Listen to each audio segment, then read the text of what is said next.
এই ভিডিঅ'টো চাওকচোন। তেওঁলোকে আজান দিয়ে কিয় লাগে? আচলতে দিব নালাগে, এইটো বেলেগক ডিষ্টাৰ্ব কৰা হয়। আৰু মই এইটোও কৈছোঁ যে নামাজ পঢ়াৰ ক্ষেত্ৰত, পূজাৰ ক্ষেত্ৰত মাইকত কিয়?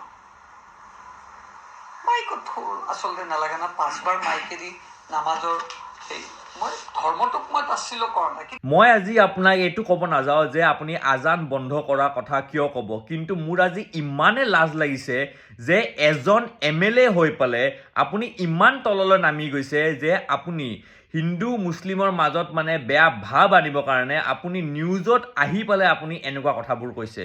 এজন আপুনি MLA হয়, আপোনাৰ যিটো পোষ্ট, আপোনাৰ সেই পোষ্টটোৰ আপুনি ইজ্জত ৰাখিব লাগে, কিন্তু আপুনি ইজ্জত ৰাখিব নোৱাৰিলে। হয়, আপুনি MLA হ'ব, এতিয়া পিছত আপুনি মিনিষ্টাৰো হ'ব পাৰে, কিন্তু যিটো ইজ্জত থাকে সেই পোষ্টৰ কিন্তু আপুনি ইজ্জতটো ৰাখিব নোৱাৰিলে।